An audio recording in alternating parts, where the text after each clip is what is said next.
Science غلط ہو سکتی ہے، علی غلط نہیں ہو سکتا۔ ایک سائنسدان ہے، نام اس کا ہے جان اینڈرسن۔ اس جان اینڈرسن نے ایک کتاب لکھی ہے، کتاب کا نام ہے ریلیجنز آف یونیورس، مذاہب عالم۔ جان اینڈرسن نے کتاب لکھی ریلیجن آف یونیورس۔ اس ریلیجن آف یونیورس میں اس نے یہ جملہ لکھا کہ میں نے علی ابن ابی طالب کے خطبوں کی کتاب نہج البلاغہ کو پڑھا ہے۔ انگریز ہے، مذہب کا عیسائی ہے، اسلام سے اس کا کوئی تعلق نہیں ہے، لیکن کہہ رہا ہے میں نے علی کے خطبوں کی کتاب نہج البلاغہ کو پڑھا۔ نہج البلاغہ پڑھنے کے بعد وہ کہتا ہے میں نے 25 سال علی کے ایک جملے پہ تحقیق کی۔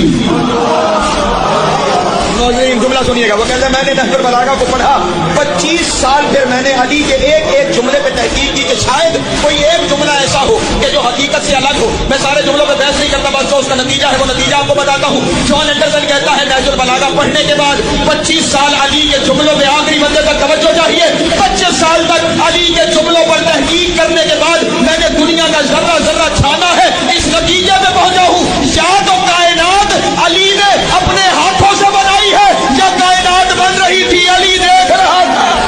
بنا